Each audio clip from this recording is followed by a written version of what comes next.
Today we're heading out on another adventure, exploring Tirana, and realized that we haven't showed you guys around our little neighborhood that we're staying in. It's right above what's called the new Bazaar. There's a whole bunch of little booths, fruit stands, markets, what else? There's all sorts of cheese shops. You can get fresh fish. It's really cool.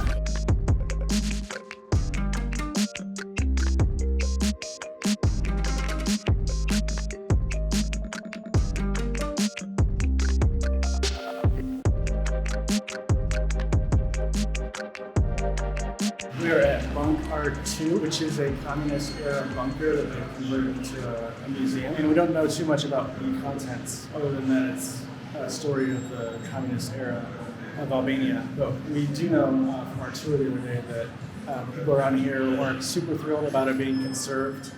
There's damage done to the outside of the building, which was done on purpose by people kind of hacking away at it. But it was left there as a monument to the mixed feelings. Because it's such a new memory that people still have.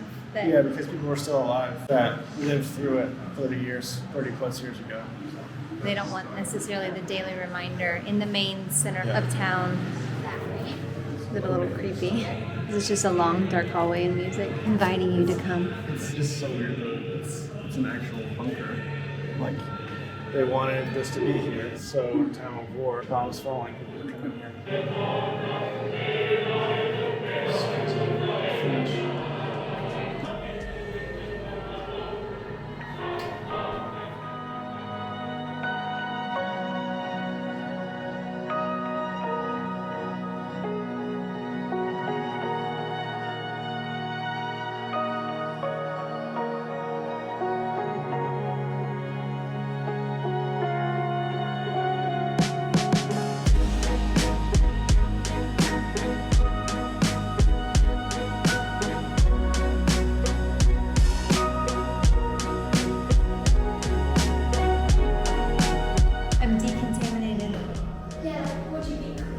Yeah, there's like a shower right here. You should take a shower. You took a shower. Yeah, I guess.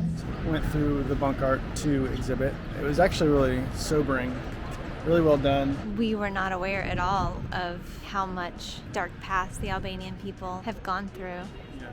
It's crazy because like you visit this town now and it's so lively and bright and beautiful, and like just to think about how just 30 years ago it was much different. And I mean, you see the footage in there of the riots in 1991, and then pushing over the statue and the fall of communism happening right there on video. Kind of reminds you that there's a lot of past that we don't really have any idea about. I'm just glad that we're able to come places like this and learn and see some of the things in history that we may have overlooked in the past.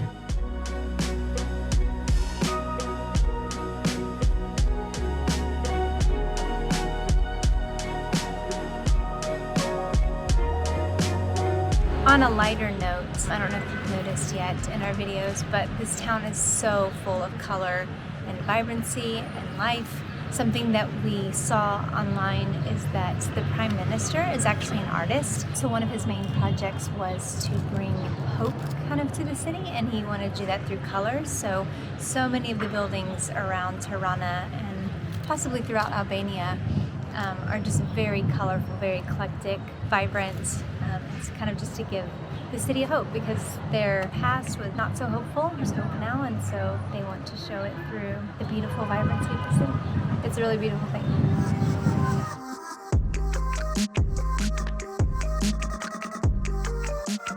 This place has been a staple in our Albanian stay. It's just right downstairs in a little square at the Bazaar. It's so good. It's Souvlaki, which we had never heard of until we came here. So it's basically like a gyro, but you can get pork or chicken, and then you can get all sorts of fresh toppings, tomatoes, lettuce, all of that. Then they put fries and tzatziki sauce, and it's so good.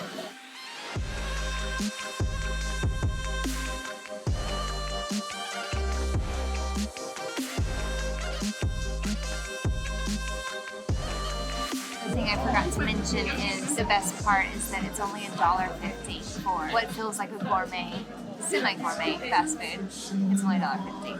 It's an amazing food, especially because it's got like tzatziki sauce, which is my favorite sauce. They give you these tiny little forks to help you eat it because otherwise but I'm gonna go for it. So it's fresh and scrumptious.